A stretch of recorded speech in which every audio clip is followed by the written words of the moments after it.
Hello प्यारे बच्चों। तो फिर कैसे हो आप सब? आशा करता हूँ बढ़िया होगे, स्वस्थ होगे, घर पर होगे और अपने अपने माता पिता का ध्यान रख रहे होगे। जैसा कि आपको पता होगा कि हम इसके पहले बहुत सारी क्लासेस कर चुके हैं और आज हम पढ़ने वाले हैं प्रजनन तंत्र के बारे में कि प्रजनन तंत्र होता क्या है। सिंपल भाषा में अपनी जैसी संतान उत्पत्ति करना है, क्या कहलाता है? प्रजनन कहलाता है। ठीक है, आज हम पढ़ेंगे हम तंत्र के बारे में। ठीक है, तो पहले समझते हैं जनन कितने प्रकार का होता है। जनन होता है दो प्रकार का। पहला होता है एसेक्सुअल, दूसरा होता है सेक्सुअल। एसेक्सुअल बोले तो अलैंगिक, सेक्सुअल बोले तो लैंगिक। जो मेरा एसेक्सुअल होता है ना, इसमें मेल और फीमेल की जरूरत नहीं पड़ती, लेकिन जो सेक्सुअल होता है उसमें मेल और फीमेल की जरूरत पड़ती है। अब एक सवाल है, पेपर में सवाल क्या पूछता है कि पेड़ पौधों में कौन सा जनन होता है, सेक्सुअल होता है कि एसेक्सुअल होता है? अगर आपको पता हो तो कमेंट में लिखिएगा। तो जो पेड़ पौधों में जनन होता है 95% छोटू का मारेगा, 95% छोटू का मारेगा एसेक्सुअल। कहेगा उसमें लड़का लड़की होता नहीं है, लेकिन मैं आपको याद करने के लिए मैं बता सकता हूँ कि हमने इसके पहले फूल पढ़ा है और फूल में देखा है कि नर और मादा दोनों होता है। तो पेड़ पौधों में कौन सा होता है? सेक्सुअल होता है। कौन सा जनन होता है? सेक्सुअल। जैसे मान लीजिए मेरे पास गाय है, अब मुझे गाय को प्रेग्नेंट करना है, तो गाय को प्रेग्नेंट करने के लिए हम सीबम लाएंगे साढ़ का। अभी कहोगे सर गाय को प्रेग्नेंट करना है, जाएंगे साढ़ के पास मीटिंग कराएंगे। वो तो पुराने जमाना में होता था ना, लेकिन अब क्या करेंगे हम, गाय है, गाय को रखे रहेंगे, जाएंगे साढ़ का सीबम लेते आएंगे और क्या नाम इंजेक्शन दवा में चला जाएगा और गाय क्या हो जाएगी? प्रेग्नेंट हो जाएगी। ठीक है, ऐसा काम चलता है परिजन में। जैसे एक गाय है, डेनमार्क में एक गाय है, वो ससुरी 100 लीटर दूध देती है। कितना लीटर दूध देती है? 100 लीटर। अब देखो वहाँ पे एक सांड है, वही सांड का बच्चा होगा ना। मान लो गाय है तो उसका बछड़ा सांड से आया होगा, तो फिर सांड है तो हम इंडिया वाले ने सोचा कि क्यों ना उस सांड के कोई वैरायटी लाया जाए, अपने देश में रखा जाए। लेकिन इसमें फंसने की बात ये थी कि वहाँ की जो गाय होती हैं उनको चाहिए कम टेम्परेचर, 20-30 चाहिए, लेकिन हमारा ससुरा इंडिया में तो 45 टेम्परेचर तक पहुँच जाता है। अब वो सर्वाइव कैसे करेंगी? मतलब उसके लिए अब चारों ओर से मुक्का लगाना पड़ेगा, एसी लगाना पड़ेगा। मतलब ले ससुरा जिन्ना मुर्गी ना मसाला लग जाएगा। तो इंडिया वाले ने कुछ नहीं सोचा। तो देखो विदेश में डेनमार्क में एक गाय है, उसका क्या नाम है, क्या नाम ब्रीड है, उस ब्राइड का क्या नाम है, होल्डस्टीन है। और हमने इंडिया वाले सोचा कि उसको ला नहीं सकते, कोई बात नहीं। तो फिर हम क्या करते हैं, हमारे यहाँ सबसे बढ़िया गाय होती है फिजिशियन गाय, वो बड़े दूध देती है। तो हमने क्या किया, फिजिशियन गाय को रखा और हम गए डेनमार्क से उसका सीबम लेके आए और इस गाय में जो हमने लगा दिया। तो हमें कुछ प्रॉब्लम हो गया था, तो हम इंडिया वाले क्या करेंगे, डेनमार्क जाएंगे, वहाँ से उस जो होल्डस्टीन का सांड है उसका सीबम लेके आएंगे और अपनी इस गाय मतलब होल्डस्टीन वहाँ का सांड है और अपनी गाय क्या है, फिजिशियन। जब उसमें उसका सीबम मिला देंगे तो उसका जो बछड़ा होगा, मतलब जो बछिया होगी, वो क्या होगी, एचएफ होगी। क्या होगी? एचएफ होगी। लो ससुरा, अब न एसी लगाने का झंझट न कुछ लगाने का झंझट, क्योंकि देखो हमने डेनमार्क से क्या लाया, होल्डस्टीन का लाया, और हमारे यहाँ क्या थी, फिजिशियन थी। अब होल्ड और फिजिशियन में जो बछड़ा होगा, बछिया होगी, उसका नाम क्या हो गया, होल्ड फिजिशियन।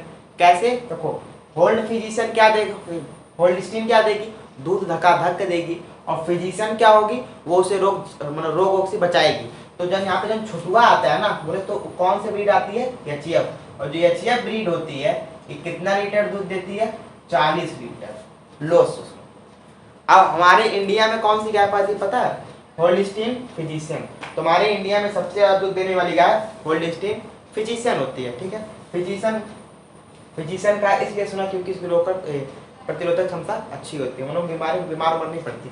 40 लीटर दूध देती है एचएफ जो गाय होती है, होल्डस्टीन फिजिशियन जो इंडिया में होती है। अभी 40 लीटर दूध होती है, मतलब दिन में 3 बार लगती है। कितनी बार लगती है? 3 बार। आप सोचो उसका थन कितना बड़ा होगा, अरे इतना बड़ा होगा थन।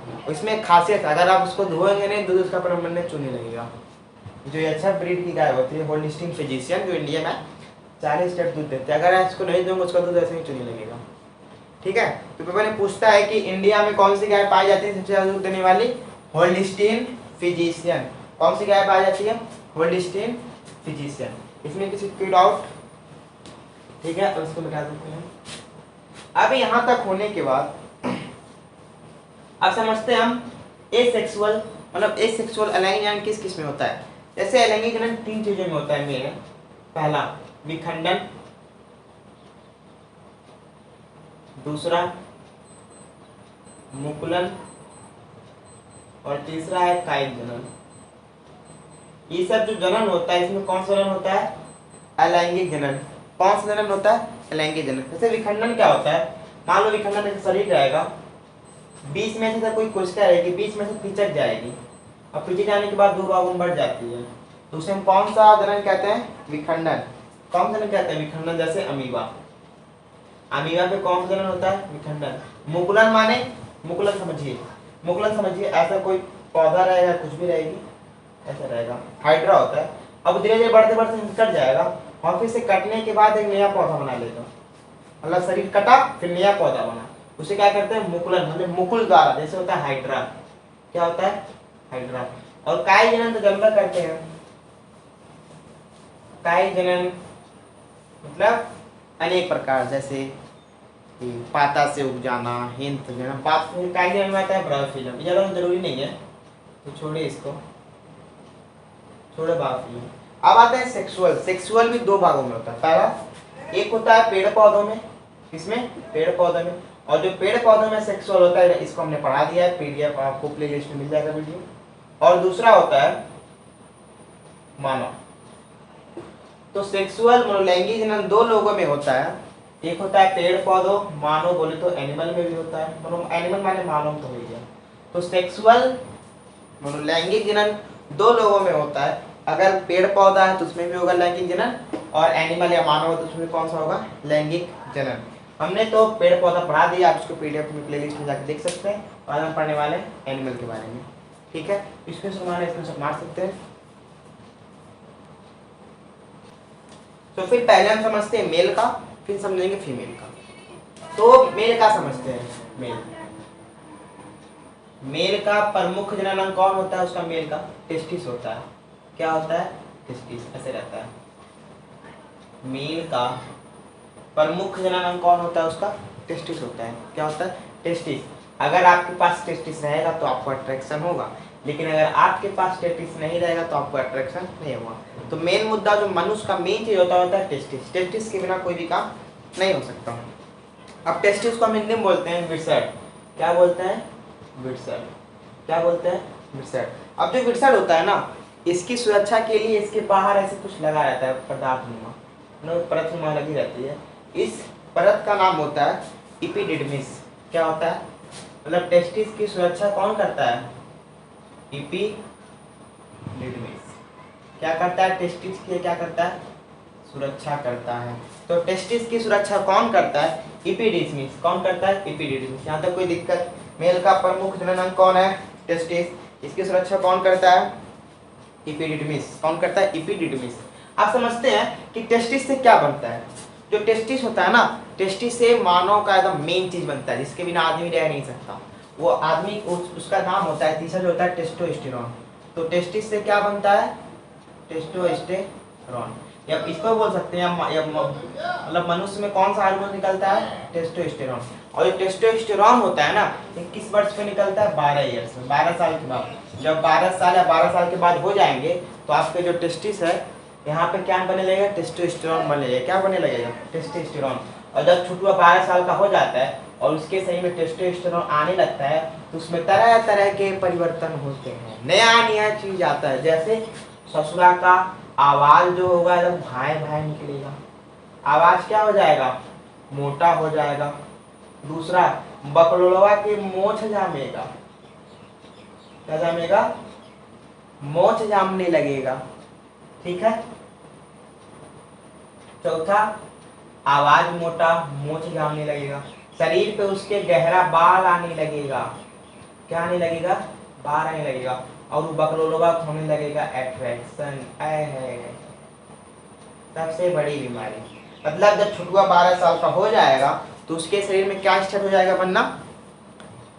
टेस्टोस्टेरोन बनना स्टार्ट हो जाएगा। और जब स्टार्ट हो जाएगा तो उसको अट्रैक्शन होने लगेगा। लड़का है तो लड़की खोजेगा और लड़की है तो लड़का खोजेगी। अब छुटुआ कहीं जाएगा तो मजनू बन जाएगा। कोई हंस दिया कहेगा, कोई तनको आज देख लिया हंसी, इसलिए बाबा माला ले घूमेगा। कहाँ हो तुम, हम तुमको खोज रहे हैं, कहाँ हो। तो टेस्टोस्टेरोन 12 साल पे निकलता है, मेन मुद्दा है।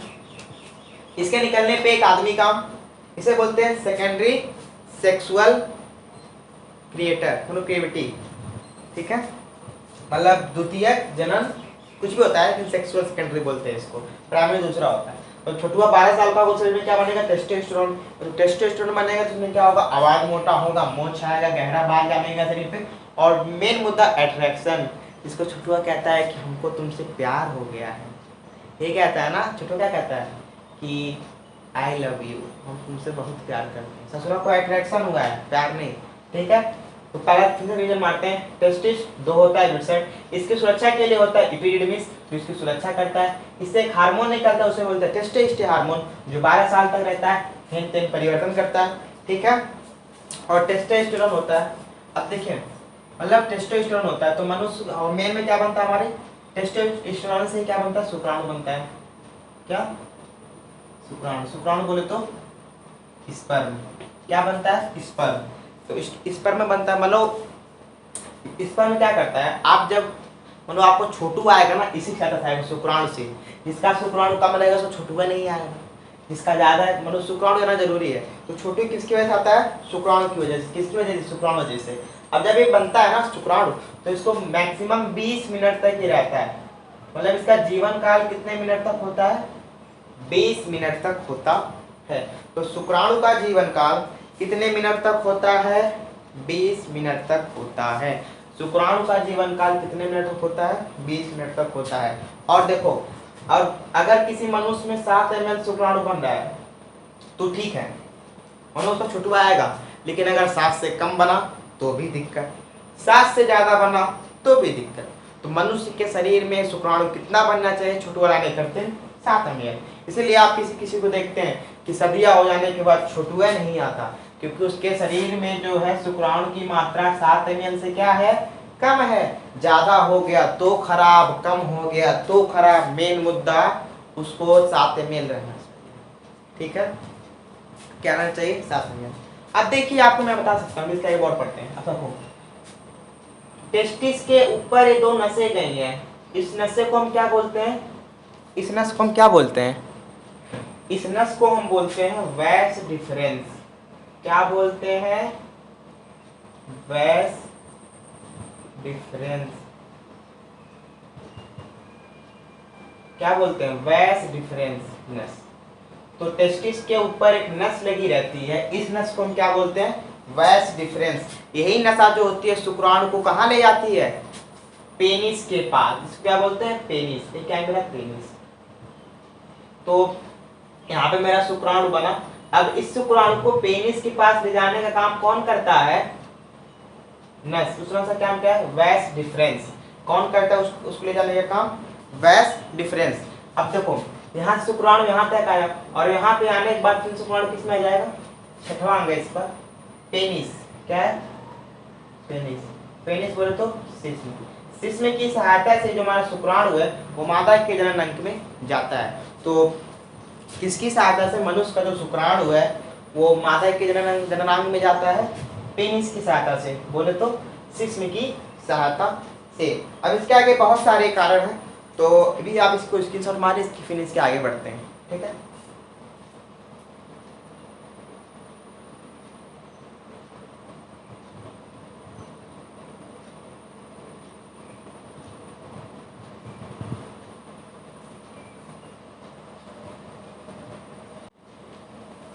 चलिए अब उसके आगे कुछ मेन बात समझिए। अब देखिए हमारे शरीर का तापमान कितना होता है, 37 डिग्री सेल्सियस। लेकिन यहाँ पे जो मेरा शुक्राणु होता है ना, इसको जिंदा रहने खातिर मतलब 25 से 30 डिग्री सेल्सियस का तापमान चाहिए, इसे कम रहेगा चलेगा। मतलब शुक्राणु को जिंदा रखने के लिए कितने डिग्री सेल्सियस का तापमान चाहिए, 25 डिग्री सेल्सियस का। अब समझिए हमारे पूरी बॉडी में कितना डिग्री है, 37 डिग्री।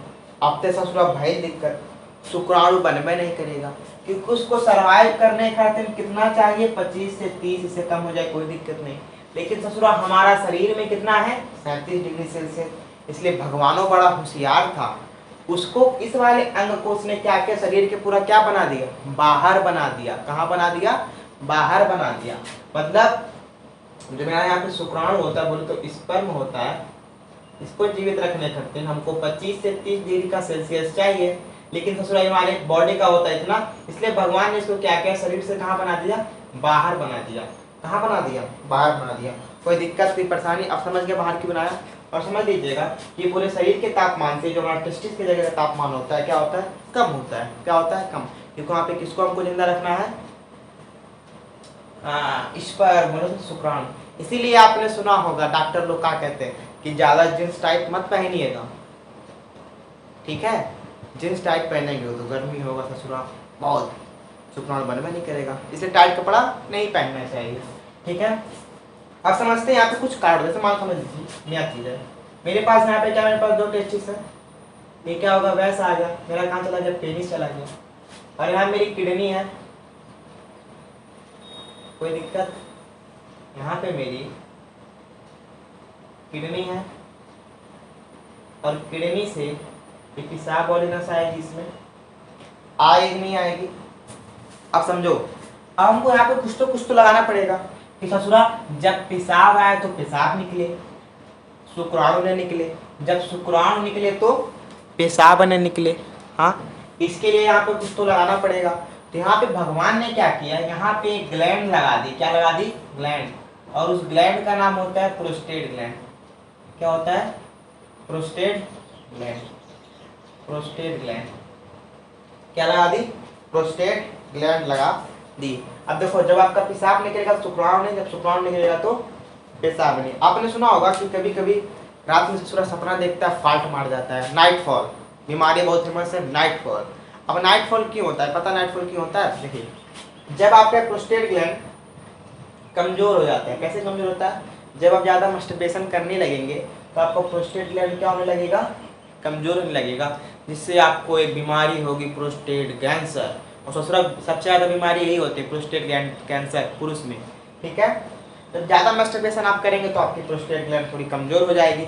आप जब कमजोर हो जाए तो थोड़ा ध्यान नहीं दे पाएगा, थोड़ा इसको निकालें किसको निकालें। इसलिए जब रात में सोए रहते हैं तो सपना देखते हैं, थोड़ा नाइट फॉल हो जाता है। क्यों, क्योंकि ससुरा आपकी मजबूत नहीं है, ठीक है। लेकिन इसकी दवाई में करा लो, हो जाता है। पेपर में पूछता है कि नाइट फॉल्ट में कौन सी ग्रंथि जिम्मेदार होती है, तो नाइट फॉल्ट में जो होती है ग्रंथि जिम्मेदार होती है प्रोस्टेट ग्लैंड। कौन सी ग्लैंड, प्रोस्टेट ग्लैंड। ये क्यों होता है, जब आप मस्टरबेशन ज़्यादा कर देंगे तो आपको हो जाएगा, ठीक है। इसलिए ज़्यादा मस्टरबेशन मत करेंगे, ध्यान दीजिए करिए, ठीक है। तो आप दवाई खा लेंगे डॉक्टर से तो इससे हो जाता है, ठीक है। तो इसके सलमान स्क्रीनशॉट मार सकते हैं। तो फिर आज के लिए इतना ही। आशा करता हूँ वीडियो आपको पसंद आया होगा। तो फिर आज हमने पढ़ा मेल के बारे में, और फिर कल पढ़ेंगे फीमेल के बारे में, ठीक है। तो इसमें किसी को कोई दिक्कत होगा तो कमेंट बॉक्स में लिख सकता है। तो आशा करता हूँ कोई दिक्कत होगा नहीं, इसमें सारा जितना भी था सब हो गया कंप्लीट। तो फिर आप हमारे चैनल पे सब्सक्राइब कर सकते हैं, हम अपने इस चैनल पे हमेशा वीडियो डालते हैं, ठीक है। हेलो, आप ही से कह रहे हैं, आप ही से, ठीक है, सुन रहे हैं। तो फिर आशा करता हूँ वीडियो आपको पसंद आया होगा। अच्छा लगे तो लाइक करें, शेयर करें, और चैनल को सब्सक्राइब करना ना भूलें। तब तक के लिए टाटा और बाय प्यारे बच्चों। एक बात और, अगर आपको वीडियो पसंद आया तो अपने दोस्तों को शेयर करना मत भूलिए, क्योंकि भाई सपोर्ट करेंगे तभी हमारा चैनल आगे बढ़ सकता है, ठीक है। टाटा और बाय।